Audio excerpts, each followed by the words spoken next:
ਮੈਂ ਦੁਨੀਆ ਦੀ ਉਹਨਾਂ ਬਦਕਿਸਮਤ ਕੁੜੀਆਂ ਵਿੱਚੋਂ ਸੀ ਜਿਨ੍ਹਾਂ ਦੇ ਮਾਂ-ਪਿਓ ਬਚਪਨ ਵਿੱਚ ਛੱਡ ਕੇ ਰੱਬ ਨੂੰ ਪਿਆਰੇ ਹੋ ਜਾਂਦੇ ਆ। ਮੇਰੇ ਮਾਂ-ਪਿਓ ਦੀ ਇੱਕ ਸੜਕ ਹਾਦਸੇ ਵਿੱਚ ਮੌਤ ਹੋ ਗਈ ਸੀ।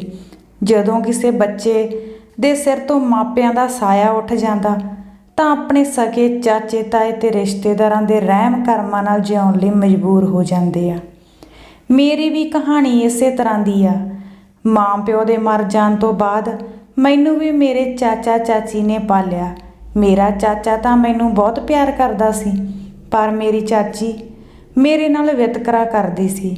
ਉਹ ਆਪਦੇ ਬੱਚਿਆਂ ਨੂੰ ਖਾਣ ਪੀਣ ਨੂੰ ਵੀ ਮੇਰੇ ਨਾਲੋਂ ਵਧੀਆ ਦਿੰਦੀ ਸੀ ਤੇ ਮੋਹ ਵੀ ਉਹਨਾਂ ਨੂੰ ਜ਼ਿਆਦਾ ਕਰਦੀ ਸੀ। ਉਹ ਉਹਨਾਂ ਨੂੰ ਨਵੇਂ ਕੱਪੜੇ ਲਿਆ ਦਿੰਦੀ ਤੇ ਮੈਨੂੰ ਆਪਦੀ ਵੱਡੀ ਕੁੜੀ ਦੇ ਪੁਰਾਣੇ ਕੱਪੜੇ ਪਾਉਣ ਨੂੰ ਦਿੰਦੀ।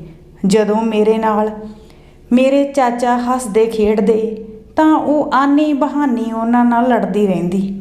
ਪਰ ਪ੍ਰਮਾਤਮਾ ਨੂੰ ਇਹ ਵੀ ਨਾ ਚੰਗਾ ਲੱਗਾ। ਉਹਨੇ ਮੇਰੇ ਚਾਚੇ ਨੂੰ ਵੀ ਮੇਰੇ ਤੋਂ ਖੋਹ ਲਿਆ। ਉਹਨਾਂ ਦੀ ਵੀ ਅਚਾਨਕ ਮੌਤ ਹੋ ਗਈ। ਜਿਉਂ ਮੇਰੇ ਚਾਚੇ ਦੀ ਮੌਤ ਹੋਈ, ਮੇਰੀ ਚਾਚੀ ਨੇ ਆਪਦਾ ਅਸਲੀ ਰੰਗ ਵਿਖਾਉਣਾ ਸ਼ੁਰੂ ਕਰ ਦਿੱਤਾ। ਘਰੇ ਚਾਚੇ ਦੇ ਹੁੰਦਿਆਂ ਦਾ ਥੋੜਾ ਬਹੁਤ ਮੇਰੇ ਤੇ ਰਹਿਮ ਕਰ ਲੈਂਦੀ ਸੀ। ਮੇਰੇ ਤੋਂ ਸਾਰਾ ਕੰਮ ਕਰਵਾਉਂਦੀ। ਉਹ ਵੀ ਸਾਰਾ ਦਿਨ ਵਿਹਲੀ ਰਹਿੰਦੀ। ਉਸਨੇ ਘਰ ਦੇ ਸਾਰੇ ਕੰਮ ਦੀ ਜ਼ਿੰਮੇਵਾਰੀ ਮੇਰੇ ਸਿਰ ਤੇ ਸੀ। ਉਦੋਂ ਮੇਰੀ ਉਮਰ 18 ਸਾਲ ਦੀ ਸੀ। ਮੈਂ ਬਿਲਕੁਲ ਬੇਸਹਾਰਾ ਹੋ ਗਈ ਸੀ। ਮੇਰੀ ਚਾਚੀ ਮੈਨੂੰ ਜਿਵੇਂ ਕਹਿੰਦੀ ਮੈਂ ਉਵੇਂ ਕਰਦੀ। ਚਾਚੇ ਦੇ ਜਾਣ ਤੋਂ ਬਾਅਦ ਘਰ ਦੇ ਹਾਲਾਤ ਵੀ ਬਹੁਤ ਮਾੜੇ ਹੋ ਗਏ ਸੀ। ਘਰੇ ਪੈਸੇ ਦੀ ਬਹੁਤ ਤੰਗੀ ਆ ਗਈ ਸੀ। ਚਾਚੀ ਮੈਨੂੰ ਬੋਝ ਸਮਝਣ ਲੱਗ ਪਈ ਸੀ। ਉਹ ਮੈਨੂੰ ਗੱਲ-ਗੱਲ ਤੇ ਤਾਨੇ ਦਿੰਦੀ ਸੀ ਕਿ ਮਨਹੂਸ ਕਿਸੇ ਥਾਂ ਦੀ। ਪਹਿਲਾਂ ਆਪਦੇ ਮਾਂ-ਪਿਓ ਖਾ ਗਈ, ਹੁਣ ਮੇਰਾ ਘਰ ਵਾਲਾ ਖਾ ਗਈ। ਤੇਰੇ ਕਰਕੇ ਸਾਡੇ ਤੇ ਮਾੜੇ ਦਿਨ ਆਏ ਆ। ਮੈਂ ਬੇਵੱਸ ਸੀ, ਕੁਝ ਵੀ ਨਹੀਂ ਸੀ ਕਰ ਸਕਦੀ, ਪਰ ਚੁੱਪਚਾਪ ਸਭ ਦੇ ਮਿਹਣੇ ਸੁਣ ਲੈਂਦੀ ਸੀ। ਮੈਂ ਹੁਣ ਜਵਾਨ ਹੋ ਗਈ ਸੀ ਤੇ ਚਾਚੀ ਨੂੰ ਕਿਸੇ ਰਿਸ਼ਤੇ ਕਰਵਾਉਣ ਵਾਲੇ ਨੇ ਮੇਰੇ ਬਾਰੇ ਇੱਕ ਰਿਸ਼ਤੇ ਦੀ ਦੱਸ ਪਾਈ। ਉਹਨਾਂ ਨੇ ਕੋਈ ਦਾਜ ਦੀ ਮੰਗ ਨਾ ਕਰੀ। ਮੇਰੀ ਚਾਚੀ ਨੇ ਬਿਨਾਂ ਦੇਖੇ ਭਾਲੇ ਮੇਰਾ ਉਸ ਮੁੰਡੇ ਨਾਲ ਰਿਸ਼ਤਾ ਪੱਕਾ ਕਰ ਦਿੱਤਾ। ਵਿਆਹ ਵਾਲੇ ਦਿਨ ਜੋ ਮੇਰੇ ਕੱਪੜੇ ਪਾਏ ਉਹ ਵੀ ਮੇਰੇ ਸਹੁਰਿਆਂ ਵੱਲੋਂ ਸੀ। ਮੇਰੀ ਚਾਚੀ ਦਾ 1 ਰੁਪਈਆ ਵੀ ਨਾ ਲੱਗਾ ਮੇਰੇ ਤੇ। ਮੇਰੇ ਵਿਆਹ ਤੇ ਮੈਂ ਵੀ ਬਹੁਤ ਖੁਸ਼ ਸੀ ਕਿ ਇੰਨੇ ਚੰਗੇ ਸਹੁਰਾ ਪਰਿਵਾਰ ਮਿਲ ਗਿਆ।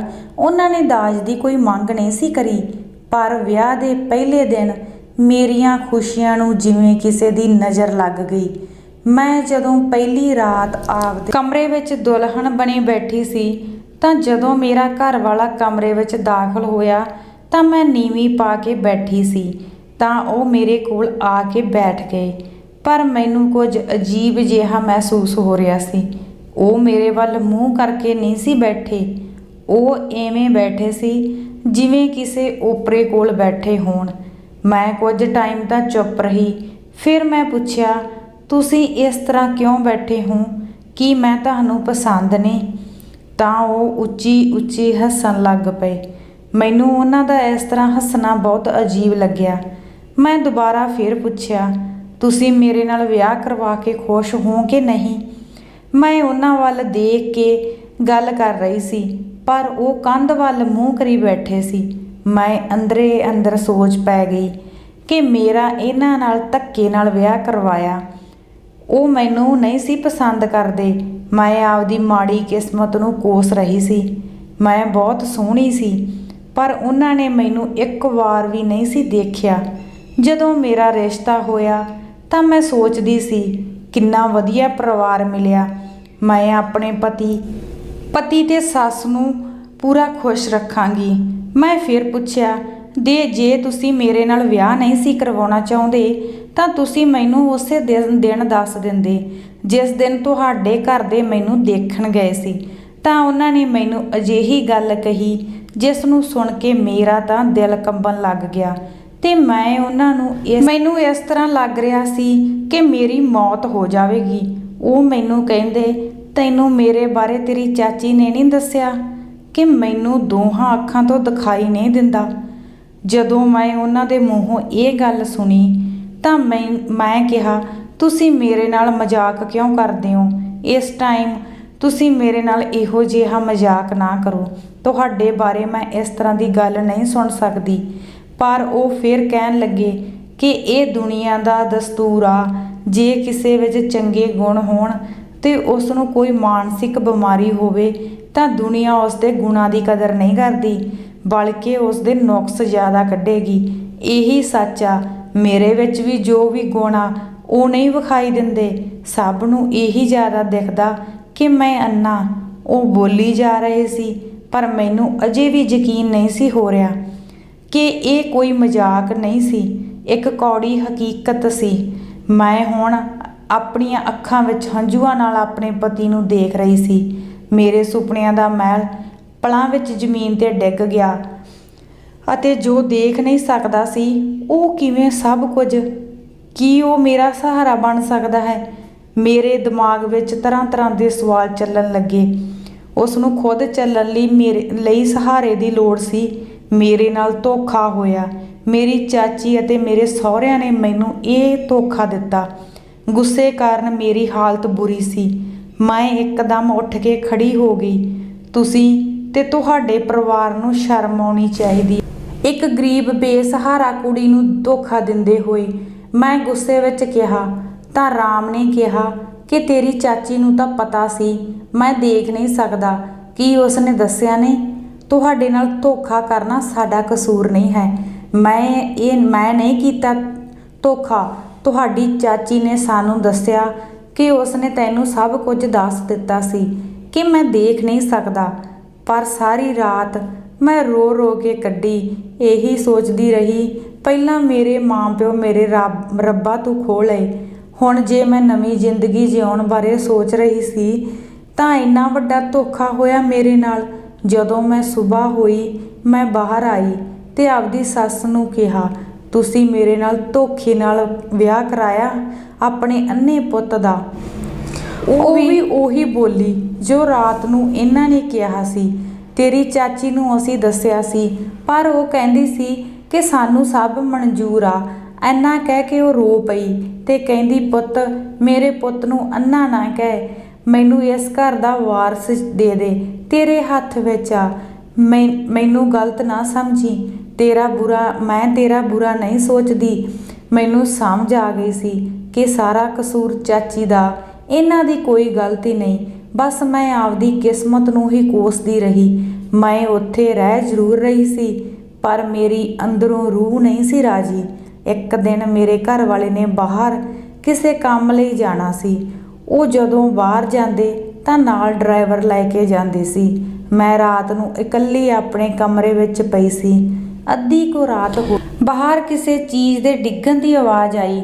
ਮੇਰੀ ਅੱਖ ਖੁੱਲ੍ਹ ਗਈ। ਮੈਂ ਜਦੋਂ ਬਾਹਰ ਆਈ ਤਾਂ ਉੱਥੇ ਕੋਈ ਵੀ ਨਹੀਂ ਸੀ। ਮੈਂ ਮੁੜਨ ਲੱਗੀ ਤਾਂ ਕਿਸੇ ਨੇ ਮੇਰਾ ਮੂੰਹ ਕੱਪੜੇ ਨਾਲ ਢੱਕ ਲਿਆ ਤੇ ਮੈਨੂੰ ਕਹਿੰਦਾ, ਮੈਂ ਤੈਨੂੰ ਪਸੰਦ ਕਰਦਾ, ਤੂੰ ਇੰਨੀ ਸੋਹਣੀ ਆ, ਮੇਰਾ ਜੀ ਕਰਦਾ ਤੂੰ ਮੇਰੇ ਕੋਲ ਰਹੇ। ਮੈਂ ਉਸ ਤੋਂ ਆਪਣਾ ਹੱਥ ਛੁਡਵਾਉਣ ਦੀ ਕੋਸ਼ਿਸ਼ ਕਰੀ, ਪਰ ਉਹ ਮੇਰੀ ਤਾਰੀਫ ਕਰਦਾ ਰਿਹਾ। ਮੈਨੂੰ ਵੀ ਚੰਗਾ ਲੱਗਾ। ਪਹਿਲੀ ਵਾਰ ਕਿਸੇ ਦੇ ਮੂੰਹੋਂ ਆਪਦੀ ਤਾਰੀਫ ਸੁਣੀ ਸੀ ਮੈਂ ਕਿਹਾ, ਤੂੰ ਕੌਣ ਏ? ਤਾਂ ਉਹ ਕਹਿੰਦਾ, ਮੈਂ ਤੇਰਾ ਗੁਆਂਢੀ ਆ। ਮੈਂ ਜਦੋਂ ਦਾ ਤੈਨੂੰ ਦੇਖਿਆ ਮੈਂ ਪਾਗਲ ਹੋ ਗਿਆ। ਤੂੰ ਇੰਨੀ ਸੋਹਣੀ ਏ। ਮੇਰਾ ਦਿਲ ਵੀ ਕਰਦਾ ਸੀ ਕਿ ਉਹ ਬੋਲੀ ਜਾਵੇ, ਪਰ ਮੈਨੂੰ ਡਰ ਸੀ ਕਿ ਮੇਰੀ ਸੱਸ ਨਾ ਜਾਗ ਜਾਵੇ। ਉਸ ਬੰਦੇ ਨੇ ਆਪਦਾ ਮੂੰਹ ਬੰਨ੍ਹਿਆ ਸੀ, ਸਿਰਫ ਅੱਖਾਂ ਨੰਗੀਆਂ ਸੀ। ਫਿਰ ਉਹ ਉੱਥੋਂ ਚਲਾ ਗਿਆ। ਮੈਨੂੰ ਸਾਰੀ ਰਾਤ ਉਸ ਦੀਆਂ ਕਈਆਂ ਗੱਲਾਂ ਯਾਦ ਆ ਰਹੀਆਂ ਸੀ। ਮੈਂ ਸਾਰਾ ਦਿਨ ਉਸ ਬਾਰੇ ਹੀ ਸੋਚਦੀ ਰਹੀ। ਜਦੋਂ ਮੇਰਾ ਘਰ ਵਾਲਾ ਬਾਹਰ ਜਾਂਦਾ, ਉਹ ਉਦੋਂ ਹੀ ਆ ਜਾਂਦਾ। ਮੈਂ ਉਸ ਦੇ ਨਾਲ ਗੱਲਾਂ ਮਾਰਦੀ। ਹੁਣ ਮੈਨੂੰ ਵੀ ਉਹਦੇ ਆਉਣ ਦੀ ਉਡੀਕ ਰਹਿੰਦੀ। ਇੱਕ ਦਿਨ ਮੇਰਾ ਘਰ ਵਾਲਾ 2 ਦਿਨਾਂ ਲਈ ਬਾਹਰ ਗਿਆ ਸੀ। ਮੈਨੂੰ ਖੁਸ਼ੀ ਸੀ ਕਿ ਅਸੀਂ 2 ਦਿਨ ਇਕੱਠੇ ਰਹਾਂਗੇ। ਉਹ ਰਾਤ ਨੂੰ ਆ ਗਿਆ। ਸੁਬਾਹ ਦੇ 3 ਵੱਜ ਗਏ ਸੀ। ਉਹ ਮੇਰੇ ਕਮਰੇ ਵਿੱਚ ਮੇਰੇ ਕੋਲ ਸੀ। ਅਚਾਨਕ ਮੇਰੇ ਘਰ ਵਾਲੇ ਦਾ ਮੈਸੇਜ ਆਇਆ ਕਿ ਅਸੀਂ ਵਾਪਸ ਆ ਰਹੇ ਹਾਂ, ਤੂੰ 10 ਮਿੰਟਾਂ ਨੂੰ ਗੇਟ ਖੋਲ੍ਹ ਦੇਈਂ। ਮੈਂ ਕਿਹਾ, ਠੀਕ ਆ। ਮੈਂ ਜਲਦੀ ਫੋਨ ਰੱਖਿਆ ਤੇ ਉਸ ਨੂੰ ਕਿਹਾ ਕਿ ਤੂੰ ਚਲਾ ਜਾ, ਮੇਰਾ ਘਰ ਵਾਲਾ ਆਉਣ ਵਾਲਾ। ਤਾਂ ਉਹ ਕਹਿੰਦਾ, ਫਿਰ ਕੀ ਹੋਇਆ? ਉਹ ਜੇ ਆ ਵੀ ਗਿਆ ਤਾਂ ਉਹਨੂੰ ਕਿਹੜਾ ਦਿਖਦਾ? ਮੈਂ ਜੇ ਕੋਲ ਬੈਠਾ ਰਹਾ ਤਾਂ ਉਹਨੂੰ ਨਹੀਂ ਪਤਾ ਲੱਗਦਾ, ਉਹ ਤਾਂ ਅੰਨਾ ਹੈ। ਮੈਂ ਉਹਦੀ ਗੱਲ ਸੁਣ ਕੇ ਹੱਸ ਪਈ। ਹਾਂ ਸੱਚ, ਮੈਂ ਤਾਂ ਭੁੱਲ ਗਈ ਸੀ ਕਿ ਉਹ ਤਾਂ ਅੰਨਾ ਹੈ। ਫਿਰ ਉਹ ਮੈਨੂੰ ਕਹਿੰਦਾ, ਠੀਕ ਆ, ਮੈਂ ਜਾਣਾ, ਜੇ ਤੇਰੀ ਸੱਸ ਉੱਠ ਗਈ ਤਾਂ ਪੰਗਾ ਪੈ ਜਾਊ। ਉਹ ਚਲਾ ਗਿਆ। ਮੈਨੂੰ ਉਸ ਨਾਲ ਗੱਲਾਂ ਕਰਨਾ ਵਧੀਆ ਲੱਗਦਾ ਸੀ। ਉਹਦੀਆਂ ਗੱਲਾਂ ਵਿੱਚ ਇੱਕ ਅਲੱਗ ਤਰ੍ਹਾਂ ਦਾ ਨਸ਼ਾ ਸੀ। ਉਸ ਨੂੰ ਗੱਲ ਕਰਨ ਦਾ ਤਰੀਕਾ ਸੀ। ਅਸੀਂ ਮਿਲਦੇ ਜ਼ਰੂਰ ਸੀ ਪਰ ਕਦੇ ਨਜਾਇਜ਼ ਰਿਸ਼ਤਾ ਨਹੀਂ ਸੀ ਬਣਾਇਆ। ਥੋੜ੍ਹੇ ਟਾਈਮ ਬਾਅਦ ਮੇਰਾ ਘਰ ਵਾਲਾ ਵੀ ਆ ਗਿਆ। ਮੈਂ ਸੌਣ ਦਾ ਨਾਟਕ ਕਰਨ ਲੱਗੀ। ਉਸ ਨੂੰ ਡਰਾਈਵਰ ਕਮਰੇ ਵਿੱਚ ਛੱਡ ਗਿਆ। ਉਹ ਆ ਕੇ ਬੈੱਡ 'ਤੇ ਲੰਬਾ ਪੈ ਗਿਆ। ਉਹਨੂੰ ਨੀਂਦ ਨਹੀਂ ਸੀ ਆ ਰਹੀ। ਮੈਨੂੰ ਕਹਿੰਦੇ, ਤੂੰ ਸੌਂ ਗਈ? ਤਾਂ ਮੈਂ ਕਿਹਾ, ਕੁਝ ਚਾਹੀਦਾ ਤੁਹਾਨੂੰ? ਉਹ ਕਹਿੰਦੇ, ਨਹੀਂ। ਫਿਰ ਉਹ ਮੈਨੂੰ ਕਹਿੰਦੇ, ਤੈਨੂੰ ਪਤਾ ਮੇਰੇ ਪਾਪਾ ਵੀ ਅੰਨੇ ਸੀ। ਜਦੋਂ ਮੇਰੀ ਮਾਂ ਇਸ ਘਰ ਵਿੱਚ ਵਿਆਹ ਕੇ ਆਈ ਸੀ ਤਾਂ ਉਹ ਵੀ ਬਹੁਤ ਸੋਹਣੀ ਸੀ। ਮੇਰੀ ਮਾਂ ਵੀ ਮੇਰੇ ਪਾਪਾ ਨਾਲ ਖੁਸ਼ ਨਹੀਂ ਸੀ। ਜਦੋਂ ਮੇਰਾ ਜਨਮ ਹੋਇਆ ਤਾਂ ਉਸ ਦਾ ਧਿਆਨ ਮੇਰੇ ਵੱਲ ਵੱਧ ਗਿਆ ਸੀ ਤੇ ਸਾਰਾ ਦਿਨ ਮੇਰਾ ਖਿਆਲ ਰੱਖਦੀ ਸੀ। ਜਦੋਂ ਮੈਂ 5 ਸਾਲ ਦਾ ਹੋਇਆ ਤਾਂ ਸਾਡੇ ਘਰ ਇੱਕ ਓਪਰਾ ਬੰਦਾ ਆਉਂਦਾ ਸੀ। ਮੇਰੀ ਮਾਂ ਉਹਦੇ ਨਾਲ ਹੱਸ-ਹੱਸ ਗੱਲਾਂ ਕਰਦੀ ਸੀ ਤੇ ਮੇਰੇ ਪਾਪਾ ਨਾਲ ਨਫ਼ਰਤ ਕਰਦੀ ਸੀ। ਉਹ ਮੇਰੇ ਪਾਪਾ ਦੀ ਗੈਰ ਹਾਜ਼ਰੀ ਵਿੱਚ ਸਾਡੇ ਘਰੇ ਰਹਿੰਦਾ। ਮੈਨੂੰ ਉਦੋਂ ਇੰਨੀ ਸਮਝ ਨਹੀਂ ਸੀ ਕਿ ਉਹ ਕੀ ਕਰਨ ਆਉਂਦਾ। ਮੈਂ ਡਰ ਗਈ ਕਿ ਇਹ ਤਾਂ ਮੇਰੀ ਕਹਾਣੀ ਆ। ਮੇਰੀ ਸੱਸ ਵੀ ਮੇਰੇ ਵਾਂਗ ਕਿਸੇ ਗੈਰ ਮਰਦ ਨੂੰ ਘਰੇ ਬੁਲਾਉਂਦੀ ਸੀ। ਮੇਰੇ ਦਿਮਾਗ ਵਿੱਚ ਇਹ ਵੀ ਖਿਆਲ ਆਇਆ ਕਿ ਮੇਰੀ ਸੱਸ ਨੇ ਆਪਦੇ ਪੁੱਤ ਦਾ ਵਿਆਹ ਕਰਕੇ ਮੇਰੇ ਨਾਲ ਬਦਲਾ ਲਿਆ। ਮੇਰੇ ਕੋਲੋਂ ਮੈਂ ਸਹਿਮ ਗਈ। ਮੇਰੇ ਬਾਰੇ ਵੀ ਸ਼ਾਇਦ ਇਹਨਾਂ ਨੂੰ ਪਤਾ ਹੋਵੇਗਾ। ਮੈਂ ਚੁੱਪ ਰਹੀ। ਉਹ ਬੋਲਦੇ ਰਹੇ ਤੇ ਫਿਰ ਕਹਿੰਦੇ, ਜਦੋਂ ਮੈਂ 9 ਸਾਲ ਦਾ ਹੋਇਆ ਤਾਂ ਮੇਰੀ ਅੱਖਾਂ ਦੀ ਨਜ਼ਰ ਘਟਣ ਲੱਗ ਪਈ। ਡਾਕਟਰ ਨੂੰ ਦਿਖਾਇਆ। ਉਹਨਾਂ ਨੇ ਟੈਸਟ ਕਰੇ ਤੇ ਕਹਿੰਦੇ, ਇਸ ਤੇ ਵੀ ਇਹਦੇ ਪਾਪਾ ਕਰਕੇ ਇਸ ਦੀ ਨਜ਼ਰ ਕਮਜ਼ੋਰ ਹੋ ਰਹੀ ਹੈ। ਇਹ ਇਸ ਦੇ ਖੂਨ ਵਿੱਚ ਹੀ ਆ। ਇਸ ਦਾ ਇਲਾਜ ਤਾਂ ਹੋ ਜਾਵੇਗਾ ਪਰ ਬਹੁਤ ਮਹਿੰਗਾ ਹੋਵੇਗਾ। ਉਸ ਤੋਂ ਸਾਲ ਬਾਅਦ ਮੇਰੇ ਪਾਪਾ ਦੀ ਮੌਤ ਹੋ ਗਈ। ਮੈਂ ਆਪਣੇ ਮਨ ਵਿੱਚ ਸੋਚਦਾ, ਵਧੀਆ ਹੋਇਆ ਜਿਹੜਾ ਮੈਨੂੰ ਦਿਸਦਾ ਨਹੀਂ। ਮੇਰੀ ਮਾਂ ਕੀ ਕਰਦੀ ਆ ਮੈਂ ਕਦੇ ਆਪਣੀਆਂ ਅੱਖਾਂ ਨਾਲ ਨਹੀਂ ਸੀ ਦੇਖ ਸਕਦਾ। ਮੇਰੀ ਮਾਂ ਮੇਰੇ ਪਾਪਾ ਦੇ ਜਾਣ ਮਗਰੋਂ ਵੀ ਉਸੇ ਤਰ੍ਹਾਂ ਉਹਨੂੰ ਘਰੇ ਬੁਲਾਉਂਦੀ ਰਹੀ। ਮੈਂ ਖੁਸ਼ ਸੀ ਕਿ ਮੈਂ ਕਦੇ ਉਹਨਾਂ ਦੋਹਾਂ ਨੂੰ ਮਿਲਦੇ ਨਹੀਂ ਸੀ ਦੇਖਿਆ। ਮੈਨੂੰ ਉਹਨਾਂ ਦੀਆਂ ਗੱਲਾਂ ਸੁਣਦੀਆਂ ਸੀ। ਫਿਰ ਕਈ ਸਾਲ ਬਾਅਦ ਮੇਰੀ ਭੂਆ ਮੈਨੂੰ ਕਿਸੇ ਅੱਖਾਂ ਦੇ ਮਾਹਿਰ ਡਾਕਟਰ ਕੋਲ ਲੈ ਕੇ ਗਈ। ਉਸ ਡਾਕਟਰ ਨੇ ਕਿਹਾ, ਮੈਂ ਇਸ ਦਾ ਇਲਾਜ ਤਾਂ ਕਰ ਦੇਵਾਂਗਾ ਪਰ ਇਹਦੀ ਕਿਸਮਤ ਹੋਵੇਗੀ ਜੇ ਇਹਦੀ ਨਜ਼ਰ ਵਾਪਸ ਆ ਜਾਵੇ। ਮੇਰੀ ਭੂਆ ਨੇ ਬਹੁਤ ਅਰਦਾਸਾਂ ਕਰਵਾਈਆਂ ਤੇ ਪਾਠ ਸੁੱਖੇ ਕਿ ਮੇਰੀ ਨਿਗਾਹ ਵਾਪਸ ਆ ਜਾਵੇ। ਮੇਰਾ 1 ਸਾਲ ਇਲਾਜ ਚੱਲਿਆ। ਮੈਂ ਇੱਕ ਅੱਖ ਤੋਂ 70% ਦੇਖਣ ਲੱਗ ਪਿਆ। ਇਹ ਗੱਲ ਮੈਂ ਆਪਦੀ ਮਾਂ ਨੂੰ ਨਾ ਦੱਸੀ ਕਿ ਮੈਂ ਦੇਖ ਲੈਣਾ। ਫਿਰ ਕਿਸੇ ਨੇ ਮੇਰੇ ਰਿਸ਼ਤੇ ਦੀ ਗੱਲ ਕਰੀ ਮੇਰੀ ਮਾਂ ਕੋਲ ਕਿ ਕੁੜੀ ਦੇ ਮਾਂ ਪਿਓ ਹੈ ਨਹੀਂ, ਉਹ ਬੇਸਹਾਰਾ। ਉਹ ਤੇਰੇ ਬਾਰੇ ਕਹਿ ਰਿਹਾ ਸੀ। ਉਹ ਏਜੰਟ ਮੇਰੀ ਮਾਂ ਨੂੰ ਤੇਰੀ ਫੋਟੋ ਦੇ ਗਿਆ ਤੇ ਕਹਿੰਦਾ, ਜੇ ਤੁਹਾਨੂੰ ਪਸੰਦ ਹੋਵੇ ਤਾਂ ਮੈਂ ਅੱਗੇ ਗੱਲ ਤੋਰਾਂਗਾ। ਮੈਨੂੰ ਮੇਰੀ ਮਾਂ ਨੇ ਦੱਸਿਆ ਕਿ ਕੁੜੀ ਬਹੁਤ ਸੋਹਣੀ ਆ, ਤੂੰ ਵਿਆਹ ਕਰਵਾ ਲੈ। ਪਹਿਲਾਂ ਮੈਂ ਨਾ ਕਰ ਦਿੱਤੀ, ਫਿਰ ਜ਼ਿਆਦਾ ਜ਼ੋਰ ਪਾਇਆ। ਮੇਰੀ ਮਾਂ ਨੇ ਤਾਂ ਮੈਂ ਤੇਰੀ ਫੋਟੋ ਚੋਰੀ ਦੇਖ ਲਈ। ਮੈਨੂੰ ਤੂੰ ਪਸੰਦ ਆ ਗਈ, ਤੂੰ ਮੈਨੂੰ ਬਹੁਤ ਸੋਹਣੀ ਲੱਗੀ ਤੇ ਆਪਣਾ ਵਿਆਹ ਹੋ ਗਿਆ। ਮੈਂ ਸਭ ਦੀਆਂ ਨਜ਼ਰਾਂ ਵਿੱਚ ਅੰਨੇ ਹੋਣ ਦਾ ਨਾਟਕ ਕਰਦਾ ਰਿਹਾ। ਮੈਂ ਦੇਖਣਾ ਚਾਹੁੰਦਾ ਸੀ ਕਿ ਤੂੰ ਮੇਰੇ ਅੰਨੇ ਹੋਣ ਤੇ ਮੇਰਾ ਸਹਾਰਾ ਬਣੇਗੀ ਕਿ ਤੂੰ ਵੀ ਮੇਰੀ ਮਾਂ ਵਾਂਗ ਨਿਕਲੇਂਗੀ। ਮੈਨੂੰ ਨਫ਼ਰਤ ਹੋ ਗਈ ਸੀ। ਮੈਂ ਤੇਰੇ ਨਾਲ ਅੰਨੇ ਹੋਣ ਦਾ ਤਕਰੀਬਨ 1 ਮਹੀਨਾ ਨਾਟਕ ਕਰਿਆ। ਤੂੰ ਵਿਆਹ ਤੋਂ 10 ਦਿਨ ਬਾਅਦ ਇੱਕ ਆਸ਼ਕ ਵੀ ਬਣਾ ਲਿਆ। ਜਦੋਂ ਉਹਨਾਂ ਨੇ ਇਹ ਕਿਹਾ ਤਾਂ ਮੈਂ ਸੁੰਨ ਹੋ ਗਈ ਕਿ ਇਹ ਤਾਂ ਮੇਰੀ ਅਸਲੀਅਤ ਸਾਰੀ ਜਾਣਦੇ ਆ। ਕਿਸ ਨੇ ਇਹਨਾਂ ਨੂੰ ਦੱਸਿਆ ਕਿ ਮੈਂ ਗੈਰ ਮਰਦ ਨਾਲ ਮਿਲਦੀ ਹਾਂ। ਉਹ ਫਿਰ ਬੋਲੇ, ਤੈਨੂੰ ਪਤਾ ਉਹ ਜੋ ਤੈਨੂੰ ਹਰ ਰੋਜ਼ ਮੂੰਹ ਬੰਨ੍ਹ ਕੇ ਮਿਲਣ ਆਉਂਦਾ ਸੀ ਉਹ ਕੌਣ ਸੀ? ਮੈਂ ਝੱਟ ਬੋਲ ਪਈ, ਕੌਣ ਮਿਲਣ ਆਉਂਦਾ ਸੀ? ਤੁਹਾਡਾ ਕੀ ਮਤਲਬ ਆ? ਮੈਂ ਆਪਦੇ ਪੈਰਾਂ 'ਤੇ ਪਾਣੀ ਨਾ ਪੈਣ ਦਿੱਤਾ। ਮੈਂ ਬਿਲਕੁਲ ਮੁੱਕਰ ਗਈ। ਉਹ ਕਹਿੰਦਾ, ਮੈਂ ਸਭ ਜਾਣਦਾ, ਤੂੰ ਮੇਰੇ ਜਾਣ ਤੋਂ ਬਾਅਦ ਕਿਸ ਨਾਲ ਮਿਲਦੀ ਸੀ। ਉਹ ਹੋਰ ਕੋਈ ਨਹੀਂ ਸੀ, ਉਹ ਮੈਂ ਸੀ। ਜਦੋਂ ਮੈਂ ਇਹ ਸੁਣਿਆ ਤਾਂ ਮੇਰੇ ਪੈਰਾਂ ਹੇਠੋਂ ਜ਼ਮੀਨ ਨਿਕਲ ਗਈ। ਲੱਗਦਾ ਸੀ ਮੇਰਾ ਦਿਮਾਗ ਫਟ ਜਾਵੇਗਾ। ਉਹ ਫਿਰ ਅਲਮਾਰੀ ਵਿੱਚੋਂ ਉਹ ਕੱਪੜਾ ਵੀ ਚੁੱਕ ਲਿਆਏ ਜਿਸ ਨਾਲ ਉਹ ਮੂੰਹ ਬੰਨ੍ਹਦੇ ਸੀ। ਉਹ ਕਹਿੰਦੇ, ਜੇ ਮੈਂ ਵਿਆਹ ਤੋਂ ਬਾਅਦ ਅੰਨਾ ਹੋ ਜਾਂਦਾ ਤਾਂ ਤੂੰ ਫਿਰ ਵੀ ਕਿਸੇ ਮਰਦ ਨਾਲ ਰਿਸ਼ਤਾ ਰੱਖਦੀ। ਮੈਨੂੰ ਆਪਣੇ ਆਪ 'ਤੇ ਸ਼ਰਮ ਆ ਰਹੀ ਸੀ ਕਿ ਮੈਂ ਕਿੰਨਾ ਗਲਤ ਫੈਸਲਾ ਲਿਆ ਤੇ ਮੈਂ ਹੱਥ ਬੰਨ੍ਹ ਕੇ ਮੁਆਫ਼ੀ ਮੰਗਣ ਲੱਗੀ ਤਾਂ ਉਹ ਬੋਲੇ, ਮੁਆਫ਼ੀ ਤਾਂ ਮੈਨੂੰ ਮੰਗਣੀ ਚਾਹੀਦੀ ਆ। ਮੈਂ ਤੇਰਾ ਇਮਤਿਹਾਨ ਲਿਆ। ਜੋ ਮੇਰੀ ਮਾਂ ਗਲਤੀਆਂ ਕਰਦੀ ਰਹੀ, ਮੈਨੂੰ ਉਹਨਾਂ ਕਰਕੇ ਮੈਂ ਤੈਨੂੰ ਪਰਖਿਆ, ਪਰ ਤੂੰ ਮੇਰੀਆਂ ਨਜ਼ਰਾਂ ਵਿੱਚ ਖਰੀ ਉਤਰੀ। ਤੂੰ ਉਸ ਨਾਲ ਨਜਾਇਜ਼ ਸੰਬੰਧ ਨਹੀਂ ਬਣਾਏ। ਤੈਨੂੰ ਪਿਆਰ ਦੀ ਭੁੱਖ ਸੀ। ਤੈਨੂੰ ਤੇਰੇ ਇਕੱਲੇਪਨ ਨੇ ਇਹ ਕੰਮ ਕਰਨ ਲਈ ਮਜਬੂਰ ਕਰਿਆ ਸੀ। ਮੈਨੂੰ ਤੂੰ ਮੁਆਫ਼ ਕਰ ਦੇ। ਪਰ ਮੈਂ ਉਹਨਾਂ ਦੀਆਂ ਅੱਖਾਂ ਵੱਲ ਦੇਖ ਕੇ ਗੱਲ ਨਹੀਂ ਸੀ ਕਰ ਸਕੀ, ਕਿਉਂਕਿ ਮੈਂ ਜੋ ਕਰਿਆ ਉਹ ਮੁਆਫ਼ੀ ਦੇ ਲਾਇਕ ਨਹੀਂ ਸੀ। ਦੋਸਤੋ, ਹਮਸਫ਼ਰ ਚਾਹੇ ਕਿਹੋ ਜਿਹਾ ਹੋਵੇ, ਸਦਾ ਆਪਸ ਵਿੱਚ ਰਲ ਮਿਲ ਕੇ ਜ਼ਿੰਦਗੀ ਜਿਉਣੀ ਚਾਹੀਦੀ ਆ। ਕਦੇ ਕਿਸੇ ਦੀ ਕਮਜ਼ੋਰੀ ਦਾ ਫਾਇਦਾ ਨਹੀਂ ਚੁੱਕਣਾ ਚਾਹੀਦਾ।